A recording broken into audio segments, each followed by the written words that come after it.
kind of along the way of my career, I do embrace all those things, because from working in busy pubs to working in fine dining, I mean, at the end of the day, what you're doing, the common goal is the exact same.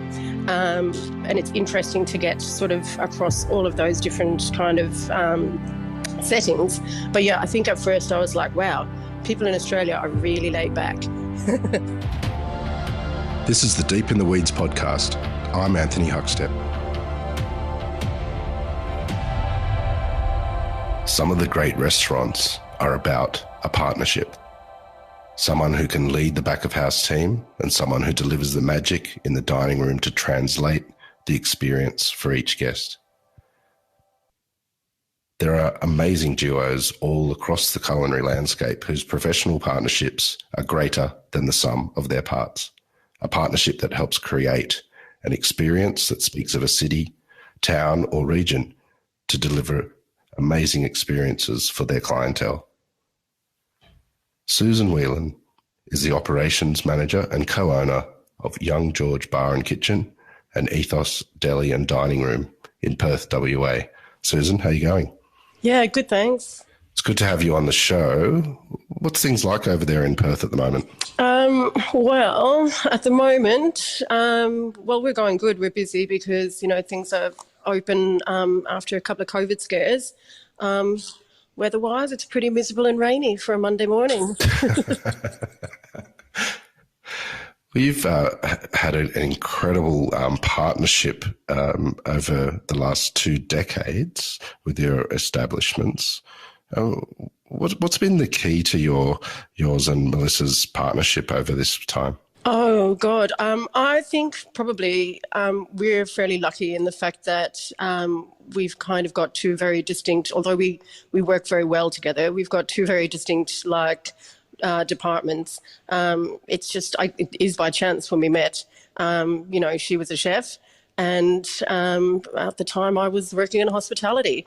I think, whilst we are in this together, we've kind of got our own departments that we look after, so we're not always in each other's,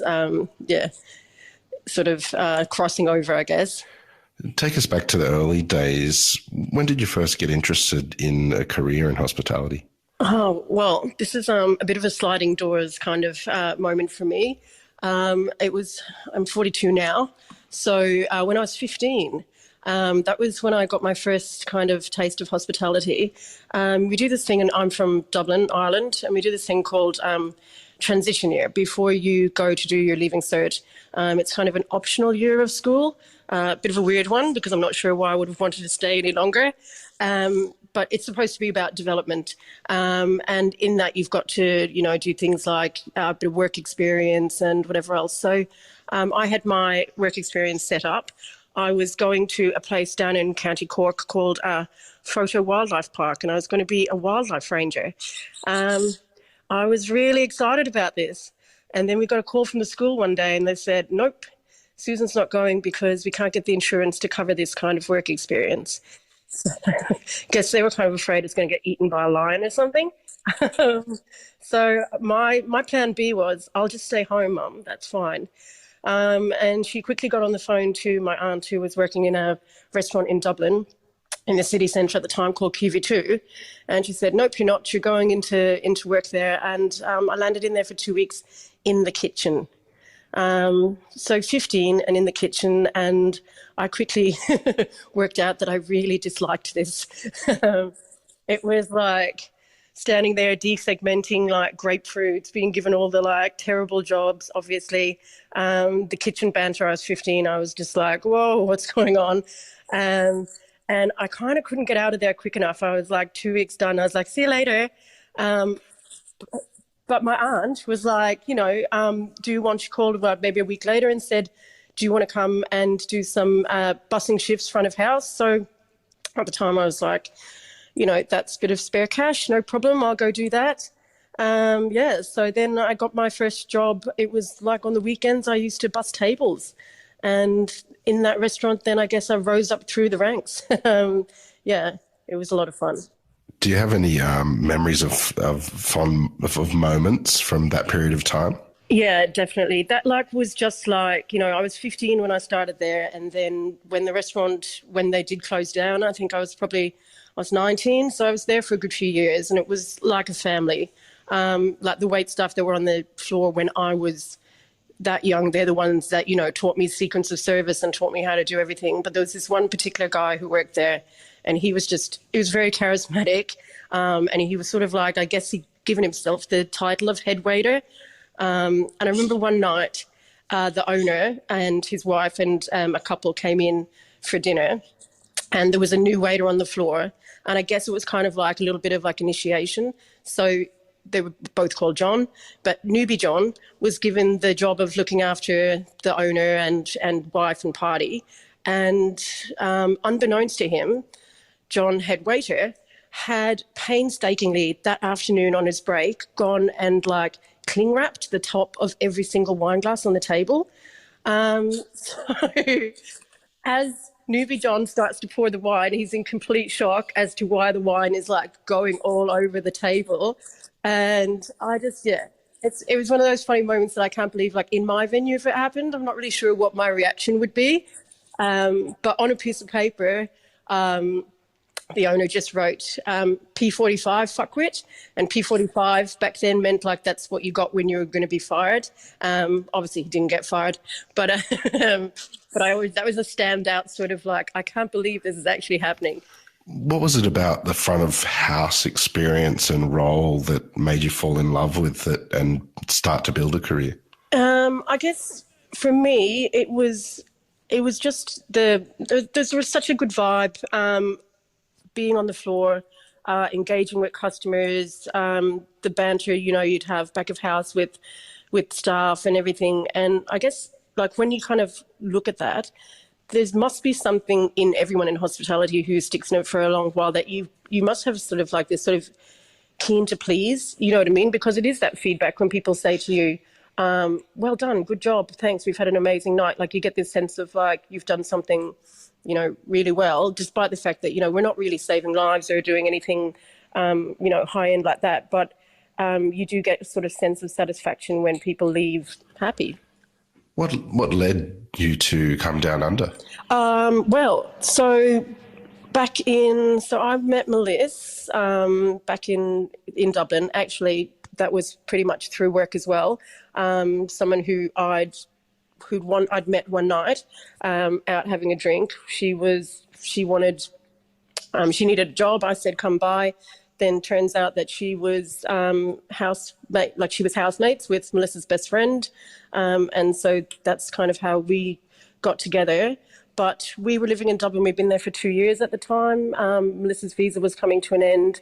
And it's kind of went full circle because at the time, you couldn't get, there was no same-sex relationship visas in Ireland. So we knew we had to look at leaving. So we came over to Australia, and at the time, I guess we didn't really know if it was forever, but it was definitely going to be until a time when, any kind of laws changed in where I'm from in Dublin. So, yeah, we just started the visa process. I came over on a backpacking visa because it was easier to get into the country doing that. And then once I was here, we applied for something called an interdependent relationship visa, which doesn't even exist anymore, which basically just means you've got to prove that your lives are so intertwined that you can't be separated. Yeah. But then, Ireland got gay marriage before Australia did. It was so we went back there in 2012 and got married. How different were restaurants in Ireland to what you first experienced in Australia when you got here? Well, I would have said in the very beginning, extremely different because of maybe not what I'm doing now, but, being on a backpacking visa, I was just, we were living in Northbridge, and I just wander in and see what I could get. And so I think for me, it was the casualness of a lot of places in Perth at the time. I'd been working in sort of fine dining, and it was sort of different. Like, I kind of along the way of my career, I do embrace all those things because from working in busy pubs to working in fine dining, at the end of the day, what you're doing, the common goal is the exact same. And it's interesting to get sort of across all of those different kind of settings. But yeah, I think at first I was like, wow, people in Australia are really laid back. How much has changed? You've been there a couple of decades now, and you've been part of the evolution of the culinary landscape there. How much have you seen it change? Oh, heaps. I do think that, I think Perth is one of the best places in the world to live. But when I came here at first, obviously there was a lot of, digs at WA, and also like people in the state kind of like would take the piss kind of out of themselves a little. Not just the rest of Australia. But yeah, I do think there was initially I've seen a lot of growth. I think it's just a lot of people maybe have travelled more and have taken what they've seen in other places and brought it back to Perth. But definitely a lot of growth it's matured. The dining scene has definitely matured a lot. Your partnership is not just professional, as you just mentioned, but tell us about the early days when it became professional and you and Melissa started to think about opening your own restaurant together. Well, I think for me, I had always had that vision. Before I even met Melissa, I had switched degrees from engineering to business. And I was finishing my degree in business when I met Melissa. And a lot of my plans and modelings and things I was doing were on various different food operations. So for me, whether I don't know, but whether I'd met her or not, I think it was the route that I wanted to go down. And then obviously having Melissa as a partner and a chef, we knew we had together had probably, more of a chance of something successful. And from there, we were doing pop-up restaurants and things like that, basically just trying to get the funds together to have our own place. And when we got the opportunity to jump into Young George, it was an existing business, and lots of people don't really know that because they hadn't heard of it. It was just one of those places that I guess had a nice fit out, but was kind of, in terms of where it was going with food and direction, it was a little bit struggling. So for us to come along and get the opportunity to pull a business sort of into line was good. It was very hard, but it was good. You had the business background and front of house background, and Melissa with the kitchen background, but what were the challenges involved in creating your first business together? I guess the challenge, and, I still do see some of that with having Ethos very new again, is that your vision, and we always talk about like sticking to our guns and, just doing what we see as being like our plan. But sometimes your vision and the vision of the customer don't always align straight away. And so you've got this period in between where you know that you need to keep going, you know that you need to stick to your guns, but sometimes it's hard because either it's financially hard or you feel like drained because you're doing something, it's great, but you just haven't gotten to that moment where it clicks. And I think that can be a struggle. And also knowing the difference between that and flogging a dead horse, I guess, is probably an important one as well. Like, it's fine to stick to your guns, but if you're sticking to your guns and a year later, you've got no money in the bank, then that's also an issue. This episode is proudly supported by Montague, handpicked for you. The things that we're really looking for in plums, first of all, they've got to be sweet. We're really looking for a full flavour explosion in our plums. Red flesh is critically important to us, higher in antioxidants, so all that good stuff. And then we're also looking at a slightly firmer texture. So there's almost a little crunch. That's the real driver for us. For more information, go to montague.com.au. Young George Bar and Kitchen is renowned across Australia. Tell us about some of the key moments over the years for you. For me, I guess it's from I'll give one which really stands out. it's when we started doing this.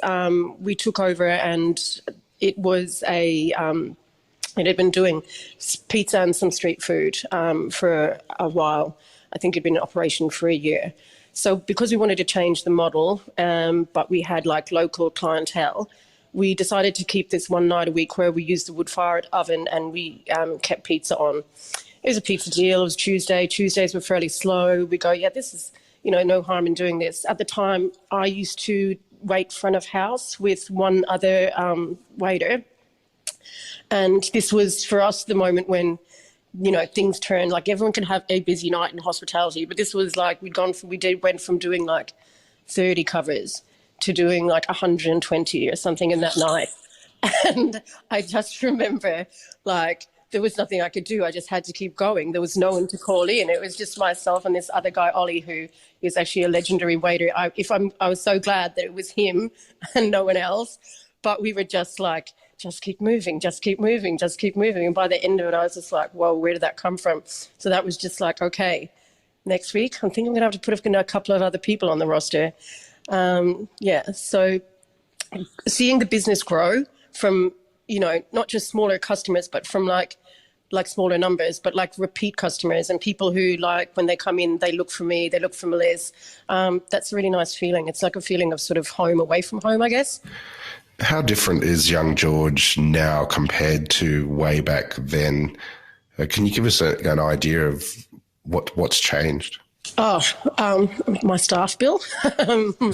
Well, no, initially, like, Melissa was in the kitchen with one other person. As I said, I was front of house with 1 to 2 people per shift on the books.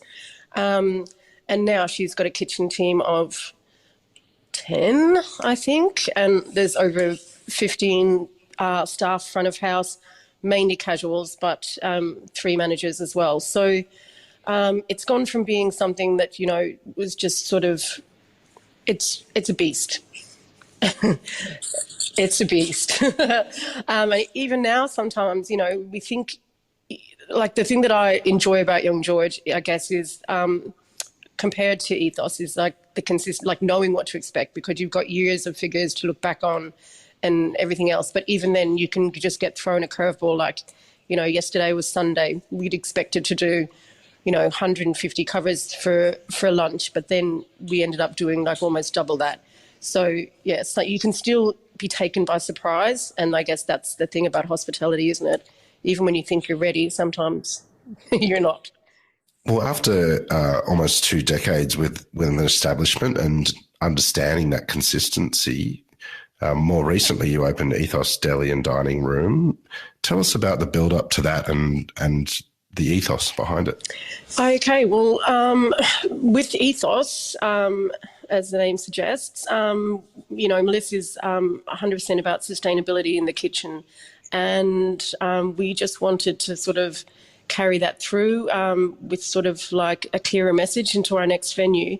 And really, it started with she's got a passion for charcuterie. She, breaks down, the whole animal in the back kitchen. Sometimes when I see the pig's little eyelashes, I get slightly upset. But yeah, I get through it when I see the end product, for sure. But so she's got a passion for charcuterie, and we just needed somewhere to put it. We've got like beautiful charcuterie fridges downstairs in the cellar at Young George, but it wasn't enough space. And we've got a good relationship with people on the street, but it's actually one of our fish suppliers who has that building, and we've seen a few things go through it. And he'd spoken to us before, and he said, "Oh, I don't suppose you girls want to go in there?" And we kind of laughed at the time and said, "No, not really." And then when we were thinking about places that we could put a deli initially, because that's kind of how it started off. Then we thought, well, it's not too far to go. It's just up the street. And I think that close proximity is kind of what helps us to do what we do. Because, if you had to drive in between, I think it would be a lot of wasted time and sometimes, getting between the two businesses. But yeah, so we wanted a home for her charcuterie, and then the space came up. I mean, it's a little bit smaller than what we wanted, but yeah, we were like, we're on the same street, so happy days. And we put it in. It's got a lovely little mezzanine level, so we decided to throw a dining room above it. And it's kind of inspired a little bit by a trip we took to Chicago years back. And there's a place over there, and they've got, oh God, is the name going to escape me now? But yeah, so they've got a similar setup, but their dining room is in a separate area. But we just were like, wow, okay, this is like, you see all the meat, and then you see all the products, and then it kind of translates into, you know, you can go and have a meal of everything you've just seen. So yeah, and inspired a little bit by our trips to New York as well. So that comes through. And Melissa's Hungarian sort of European background. So all together in one tiny space. With the focus on sustainability, how much did you have to change, and what impact has that had on the running of the business? Look, I do think that sometimes you have to put a little bit, obviously, more effort in, more man hours to do things a way that is, you know, rather than getting the packet or getting whatever else. I was joking the other day with a staff member, like sometimes I do feel like the word gets thrown around a bit, and then also to do with anything that's got like an environmental tag on it these days. You know, I got sent a bamboo chucks the other day, which, you know, I'm all on board for using products that are like good for the environment. But when you kind of find that packaging companies and things are taking, like they'll take that and they'll, you know, charge 5 times the amount. I always feel like it comes with a cost to, you know, the operator to do their bit for the planet and to go above and beyond. But for us at Ethos, I think it's like, you know, we don't buy in any packaged drinks. We make everything by hand. All the drinks are made, our sodas are made from anything that's like a waste product in the kitchen. And we take the whey to start the ferments on those sodas that they've been using to make their cheeses.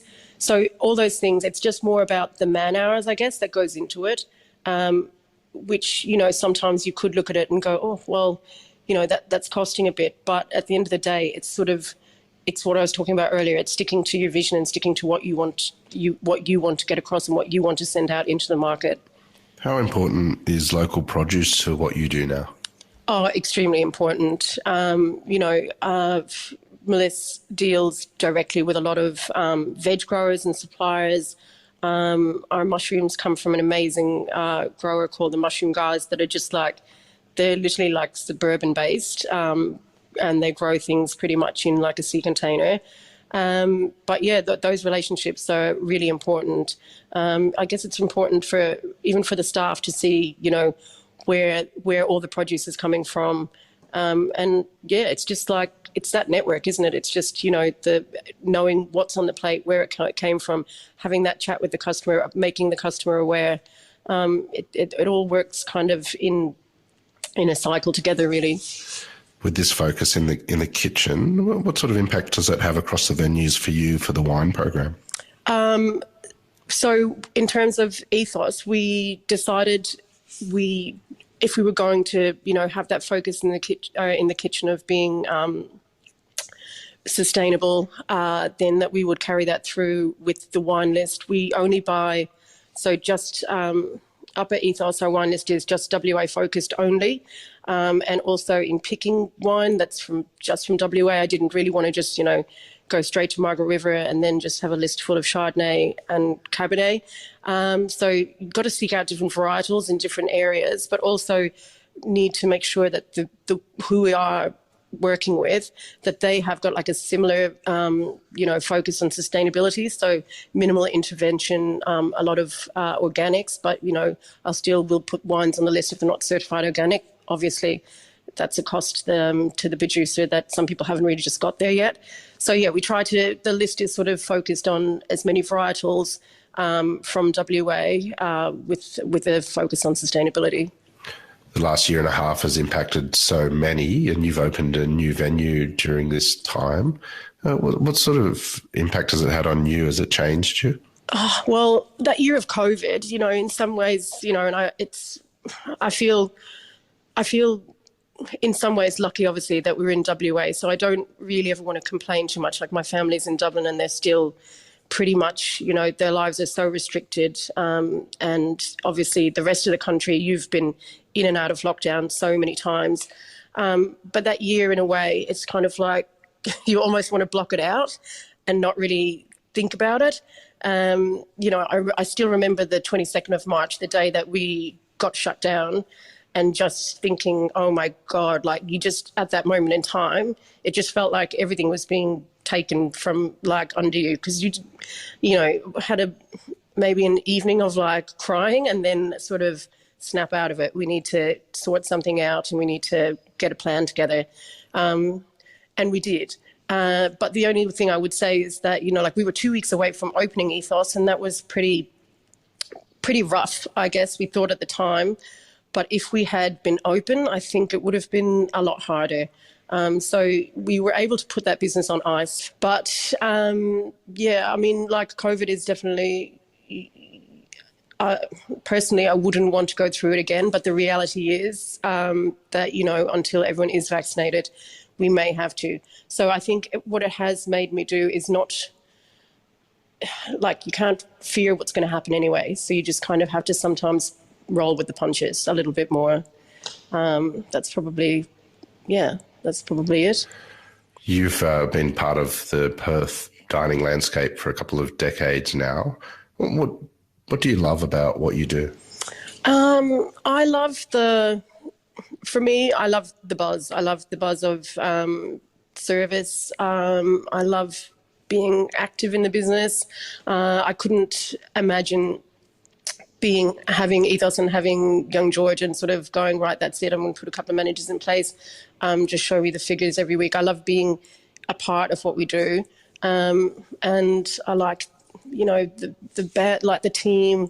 There's always a sense of, even when you're busy, there's always a sense of fun. There's always a sense of, sort of, how would I say, things, it's you're never taking yourself too seriously. But the job itself, obviously, it's important. It's important that we, keep that standard of service, that we send out those quality meals, but we're kind of enjoying ourselves while we're doing it. You and Melissa are one of the most dynamic duos in Australia's culinary landscape at the moment. What sort of advice do you have for those out there of managing that work-life balance when you're in partnership in both life and work? Oh, wow. I wish I had better advice, because sometimes I think our work-life balance can be quite slightly askew. But it is really important, I guess, if you're working together all the time, to just take a little bit of time out and just not talk about work, and maybe try and put your phone on Do Not Disturb for even half a day. We won't even say a full day, but yeah, you need to do something that's not related to work. For Melissa and I guess we used to, we work hard, we work long hours, we work all the time, and for us it was always, we'd go away, we'd go on a quick trip, we'd go to Sydney. Obviously at the moment there are things that we can't do, but we do try to fit in sort of little quick breaks a couple of times in the year, just to sort of step away, de-stress a little bit, and then get back to it a little bit more recharged. Well, it's good advice, Susan, and we've loved having you on Deep in the Weeds today to share your story. Please keep in touch, and we'll talk again soon. Okay, thank you. Thanks for having me. This is the Deep in the Weeds podcast. I'm Anthony Huckstep. Stay tuned as we take a deep dive into the lives of the incredible people who ply their trade in the food and hospitality sector. Special thanks to executive producer Rob Locke for making this all happen. Follow us on Instagram at Deep in the Weeds Podcast, or email us at podcast@deepintheweeds.com.au. Stay safe and be well.